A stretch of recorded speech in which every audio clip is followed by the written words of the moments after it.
Salut les petits loups, alors on se retrouve aujourd'hui pour parler de The Old World, le meilleur jeu du monde. Eh oui, n'ayons pas peur des mots. Alors avant toute chose, n'oubliez pas le petit commentaire qui fait plaisir juste en dessous et qui me permet de discuter, d'échanger avec vous. Le petit pouce en l'air pour le référencement, ces deux trucs-là sont hyper importants. Merci à tous ceux qui le font et tous ceux qui ne sont pas abonnés. S'il vous plaît, abonnez-vous, c'est gratuit, voilà. Donc, n'hésitez pas à vous abonner à la chaîne pour la faire grandir. Voilà, voilà, merci à tous. Bon, maintenant, on va parler de The Old World, on va faire le point news, on va regarder les derniers articles qui sont sortis cette semaine sur Warhammer Community, et puis après, on va parler de nouvelles rumeurs, et des rumeurs bien intéressantes, les amis. Donc, premier point news. Alors, il y a ça qui était sorti ce lundi. Voilà, donc je me dis, putain, il faut un article juste pour deux petits crapauds. Bon, c'est que t'as pas grand chose à sortir quand tu sors que de crapauds, hein, c'est... Voilà, voilà, hein. Donc voilà. Donc, le champ de bataille du vieux monde regorge de sorts, d'incantations et d'autres arcanes divers, tandis que les sorciers, les chamans et les adorateurs de démons se déchaînent avec leurs pouvoirs redoutables et surnaturels. Certains de ces sorts aiguisent les lames ou renforcent la détermination des troupes qui les entourent. Bon, voilà. Là, ces fabuleux amphibiens se manifestent grâce au parchemin de transmogrification. Voilà. Alors celui-là, il peut vous rapporter pas mal de points quand même au Scrabble. Hein. Je pense que là, vous faites un bon carton. Hein. Donc, un objet magique que l'on peut trouver dans le livre de règles de Warhammer The Old World et qui coûte seulement 50 points. Donc voilà, bon alors j'adore leur gueule, hein, quand même, franchement, ils sont classe. Ils vont être vendus au moins, au moins 20 balles les deux, mais c'est vrai qu'ils ont de la gueule. Après, il faut voir ouais, non, ils sont pas très grands quand même, parce que sur un socle normal, ouais, ils doivent pas être très très gros, à moins qu'ils soient vendus dans plusieurs petits trucs, je sais pas. Bref. Alors voilà, le parchemin de transmogrification à 50 points. Pour un sorcier, il y a peu de choses meilleures que la joie ressentie en transformant un rival en grenouille. Oui, bah ça, tu m'étonnes. Usage unique, le porteur peut utiliser le parchemin au lieu de tenter de dissiper le sortilège. Le sort est lancé normalement. Une fois le sort résolu, le joueur qui le lance doit lancer un dé d'un niveau de magie égal ou inférieur au niveau de magie du sorcier qui le lance sur un seul des 6. S'il échoue, le sorcier se transforme en grenouille. Franchement, c'est pas mal. Hein. Franchement, c'est un bon trip quand même. Lorsqu'il est transmogrifié, le magicien ne peut lancer ou dissiper aucun sort, bien sûr. Ne peut utiliser aucun de ses équipements et réduit ses caractéristiques à l'exception des blessures de 1 pendant chaque sous-phase du début de tour. Un joueur peut lancer un dé de 6 pour chaque magicien transmogrifié de son armée. Sur un résultat de 4+, un magicien redevient normal, mais conserve son amour de l'eau. N'importe quoi. Franchement, c'est pas mal. C'est un bon délire. Donc voilà, c'est usage unique. Hein. Donc c'est pas mal, 50 points. T'en as pas mal sous le coude, tu peux t'éclater avec les magiciens des autres. Ensuite, on avait eu ça aussi qui était sorti, j'avais oublié de le mettre. Voilà, on a la grosse bébête qui était vendue chez Forge World à l'époque, moi qui revient chez Forge World. Donc pour les comment ça s'appelle, les elfes de la côte, quoi. Franchement, cette bestiole à l'époque, voilà, les gardes maritimes à l'époque. Je la trouvais géniale, quoi. Je la trouve toujours belle, hein. Franchement, je trouve qu'elle a pas, casse-toi, toi. Elle a pas perdu en gueule, quoi. Elle était vraiment pas mal du tout. Hein, ça rappelle les gros souvenirs. Hein. Quand je l'ai vu, je me suis dit bon. Au début, me dis merde, attends, c'est une nouvelle figurine. Je me dis mais putain, mais je l'ai déjà vu quelque part. J'ai déjà vu cette figurine. Je me dis, attends, je la connais et tout, etc. Et puis c'est vrai qu'après, j'en parlais avec Jean-Jacques et puis j'ai été revoir dans mes vieux catalogues et ouais, elle était bien là. Donc c'est bien, oui, je me disais bien, voilà pourquoi elle me disait quelque chose. Mais franchement, ouais, je la trouve vraiment classe. Vraiment, vraiment intéressant de revoir cette figurine là. Les bateaux là, ça me rappelle à chaque fois Manoir quand je les vois. Donc voilà les amis, hein, notre petit truc qui sont sortis pour les hauts elfes. Ensuite, on va aller voir l'almanach du vieux monde. Donc les hauts elfes d'Eltin Arvan. Putain, quand tu vois ces dessins, là, mon Dieu que c'est beau. Ah là là là là. Bref. Donc à l'époque où le monde était encore jeune et bien avant la formation de l'Empire des Hommes et du royaume de Brotonie, les hauts elfes régnaient sur les mers depuis leur île magique d'Ultuan. Ils ont dû faire face à de longs millénaires de conflits. Ils ont frôlé la défaite lors de la première grande guerre contre le chaos, puis ils ont dû s'unir, trahir et finalement perdre face aux nains lors de la guerre de la barbe. La guerre de la barbe quand même, j'adore ces noms. Et bien qu'ils ne soient pas les bienvenus dans le vieux monde, lui-même à cette époque, ils n'ont pas encore battu en retraite jusqu'à Ultuan, et maintenant, une présence saine dans leur forteresse et les garnisons situées sur les îles tout le long de la côte de la Brotonie du Nord jusqu'à la pointe de l'Estalie. Donc voilà, donc on nous parle de l'histoire des hauts elfes, donc comme ça se passe avant Battle, et donc on voit qu'ils étaient un peu partout. Et c'est vrai que même à Manoir, à l'époque, le jeu de bateau, quoi, le jeu de guerre navale à l'époque de Warhammer, ils avaient vraiment une armée, enfin les bateaux, ils étaient vraiment, vraiment super balèzes, quoi. Donc voilà, un très bon article. Donc sur ça, moi j'adore quand il parle d'histoire comme ça. Franchement, c'est super intéressant. Donc voilà, bon, je vais pas vous lire tout l'article parce que ça va faire une vidéo très longue, mais vraiment, je vous invite à venir lire les articles parce que c'est vraiment super intéressant, quoi. Et toute l'histoire là qui est basée, j'espère qu'ils vont sortir des livres, on va dire un peu plus historiques, quoi, si je puis dire, ça pourrait être très intéressant. Les longs blancs de Crasse, ouais, servent de garde du corps aux seigneurs et diplomates importants, et il n'est donc pas rare de trouver des guerriers aussi audacieux près des côtes du vieux monde, comme Coril commande les lions blancs. Voilà. Ah ouais, cette classe, putain. Il est responsable de ce type de protection rapprochée. Voilà, le garde du corps. Il a de la gueule quand même, hein, franchement. Donc voilà. Un bien bel article pour nous expliquer à l'époque ces cartes là aussi, vraiment super intéressantes, pour nous expliquer où sont les hauts elfes. Ensuite, Almanach du Vieux Monde encore, donc celui-là, le dernier article sorti en date. Donc la plupart des kits du royaume aux elfes, sont issus des 6e, 7e et 8e éditions de Warhammer. Ils datent de la fin des années 2000 et des années 2010.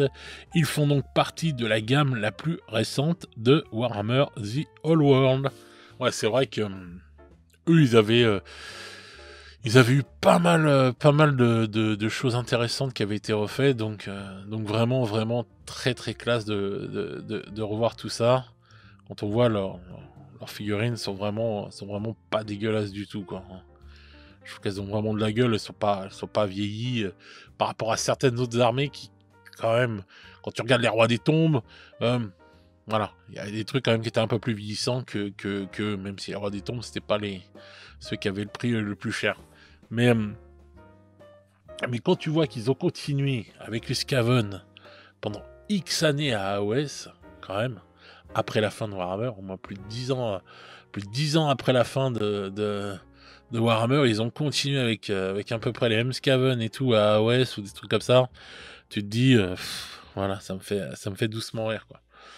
Donc voilà, il y a ce petit article donc, qui est sorti pour nous présenter les figurines des Old Elf qui sont sorties ce week-end. J'espère que ça va bien se vendre et que ça va continuer de se développer, hein. Vous l'avez remarqué, de toute façon, Warhammer The Old World se vend très bien. C'est pour ça que Games a aussi augmenté la cadence, hein, et que c'est de plus en plus rapide. On va voir ça avec les rumeurs. Il y a des choses qui arrivent de plus en plus vite, donc voilà, quoi. Super intéressant de voir tout ça, quoi, se développer à la vitesse grand V et avoir du succès. Bon, maintenant les petits loups, on va passer à la rubrique rumeurs. Alors déjà, je crois qu'en début de semaine, je vous avais parlé de ce leak qui est sorti sur les elfes sylvains. Donc la prochaine armée à sortir, alors on aborde les rumeurs, hein, on n'oublie pas, on prend les pincettes, hein, comme d'habitude. Donc la prochaine armée à sortir, ce sera nos amis les Zombettes. Voilà. Mais on a déjà, vous voyez, les elfes sylvains sont déjà prêts, donc je peux vous dire que ça va sortir direct derrière, quoi. Ça va pas blaguer, quoi. Donc là, je pense qu'il y aura un événement chez Games au mois de mars qui va nous annoncer des choses, qui risque de nous annoncer justement les Zombettes. Voilà, mois de mars, je sais pas quand dans le mois de mars, mais je pense qu'ils annonceront donc les Zombettes à ce moment-là. Les Zombettes qui devraient sortir peut-être mois d'avril, dans ces eaux-là, il y a des chances. Et résultat du compte, bon bah voilà, ça suivra, et puis on aura peut-être les elfes sylvains qui clôtureront les 9 premières armées, et donc qui seront là, on va dire, pour le mois de... allez, on va dire, on peut tabler peut-être sur mai-juin, quoi. Mais avant cet été, voilà, comme je vous l'avais dit dans les prochaines rumeurs, dans une précédente rumeur, pardon, voilà, c'est sûr et certain, ils vont sortir, quoi. Tout sera sorti. Les 9 armées qui étaient prévues dès le départ. Après, selon les rumeurs, on devra avoir les mercenaires qui devraient arriver. Ça, je les attends avec grande impatience. J'attends de voir ce qu'ils vont faire. Et après, donc là, normalement, KT devrait sortir en 2026. C'est ce que disent les rumeurs dernièrement. Donc, je vous ai fait une vidéo complète sur KT, je sais plus, la semaine dernière ou la semaine d'avant. Donc, n'hésitez pas à aller revoir les vidéos, ceux qui sont passés à côté, où je vous ai parlé un peu de tout ça. Mais normalement, KT pour 2026. Voilà. C'est ce que disent les rumeurs. Donc, ça va aller très vite. Falloir s'attendre à avoir les Kislevites aussi. Alors, pour ceux qui pensaient que ça sortait pas tout de suite et tout à cause des guerres qu'il y a en ce moment entre l'Ukraine et la Russie, bon, vu que on va dire que géopolitiquement parlant, on part vers une paix entre ces deux armées, entre ces deux pays, bon, je pense que direct après, ça devrait sortir. Je pense, hein. Si c'est ça qui les empêchait de les sortir tout de suite, je pense pas, moi. Franchement, je vois pas, enfin, ce serait vraiment débile de foutre de la politique dans nos petites figurines à ce point-là, quoi. Qu'est-ce qu'on en a à foutre, vraiment. Donc je trouve ça débile, mais comme c'est un truc que j'ai souvent entendu, bon, voilà, on verra. Donc, on aura donc KT pour 2026 normalement. Alors moi, je dois dire que ça va être quand même une dinguerie. Je pense que ça va se vendre un truc de fou. Et je pense que KT, et de ce qu'on entend dans les rumeurs, ne sera pas la seule nouvelle armée. Donc à part KT et les Kislevites, ce qui paraît, ce ne sera pas les seules nouvelles armées. On ne sait pas plus pour l'instant, mais il devrait y avoir beaucoup de choses qui vont être aussi développées. Donc je ne sais pas quoi pour l'instant. Mais on entend des bruits de couloir comme quoi que ça va arriver, et je pense que KT va être quand même une assez grosse différente et risque de faire venir beaucoup de nouveaux joueurs dans Warhammer The Old World. Et n'oublions pas aussi qu'ils sont prévus de faire des nouvelles règles 1.5, on va dire, pour cet été. Donc on verra ce que ça donne. Ensuite, on continue dans les rumeurs, les amis. Alors, on a pas mal de petites choses hyper intéressantes en termes de rumeurs. Alors, pour nos amis les Zombettes, on sait que donc c'est eux qui vont sortir. Donc, le prochain Arcane Journal des Zombettes, il devrait y avoir une liste. Vous savez, les armées d'infamie, il y en a 2 par Arcane Journal. Et donc, la première, une des listes, voilà, serait une liste de Minotaur. Voilà, donc une armée de Minotaur. Je trouve que ça peut être une dinguerie de ouf, quoi. Une armée de Minotaur, franchement, ça peut avoir une gueule de ouf. J'attends vraiment une nouvelle figure. J'espère j'espère qu'il y aura du lourd du côté des Minotaurs parce que c'est des troupes que j'adore, quoi. J'adore les Minotaurs. Donc voilà, donc on sait qu'il y aura normalement une liste de Minotaurs. Voilà, on n'en sait pas plus malheureusement, mais on sait déjà ça. Ensuite, pour nos amis les elfes sylvains, excusez-moi, on sait que la première armée d'infamie, donc qui sera dans l'Arcane Journal, qui s'appellera les Wild Hunt, sera menée par Orion lui-même. Voilà, donc ça, super intéressant, parce qu'en plus, cette liste sera une armée basée sur le corps à corps, donc qui sera très très forte au corps à corps. Donc ça, c'est super intéressant, quoi, parce que bon, on s'attend plus à voir les elfes sylvains en tant que, on va dire, harceleurs, quoi, en mode harcèlement, quoi. On y va, on se désengage, on tire, etc. Vous voyez, où on tire, on fuit, on tire, vous voyez, un peu, voilà, du harcèlement comme ça et tout. Et là, ce serait donc une armée très très forte et basée sur le corps à corps, donc vraiment très très intéressant. Et la seconde armée d'infamie ne sera pas une liste d'esprits de la forêt type Dryade et compagnie, mais une liste basée sur une faction différente de la faction principale des elfes sylvains qui se base dans la forêt d'Atel-Lorraine. Donc, ce serait une armée de troupes, de personnes venant d'une autre forêt, mais on ne sait pas laquelle, quoi. On n'en sait pas plus pour l'instant, de ce qu'on a entendu dire. Et donc, ce serait basé, donc la première, donc, on sait que la plus grosse partie de l'armée, où il y a Orion, tout ça, vient de cette forêt-là. Et mais là, ce serait vraiment des troupes d'ailleurs.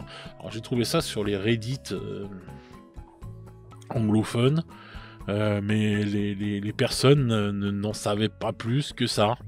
Donc bon, ça peut être intéressant de s'imaginer ce que ça pourrait être, quoi. En tout cas, moi, ça me donne envie. J'ai vraiment hâte de voir ce que ça va donner. Parce que là, déjà, une belle liste corps à corps avec Orion, ça peut faire mal. D'après ce qu'on a entendu aussi, Orion devrait avoir une sorte de grosse armure qui va diminuer au fil du temps. Ouais, genre une armure qui aurait des points de vie, qui le protégerait de temps. Et puis à force qu'elle se prend des coups dans la gueule, l'armure, bon bah elle diminue. De ce que je crois, c'est ce que j'ai pu comprendre dans ce que j'ai lu sur Reddit. Donc voilà, ça pourrait être sympa aussi. Bref, pas mal de choses qui arrivent et vraiment, je trouve que c'est vraiment très très intéressant tout ça. Donc voilà les petits loups, les petites rumeurs que j'ai réussi à pécho à droite à gauche sur Reddit. Voilà, je trouve ça vraiment bien intéressant. Donc vous me direz dans les commentaires ce que vous en pensez de tout ça.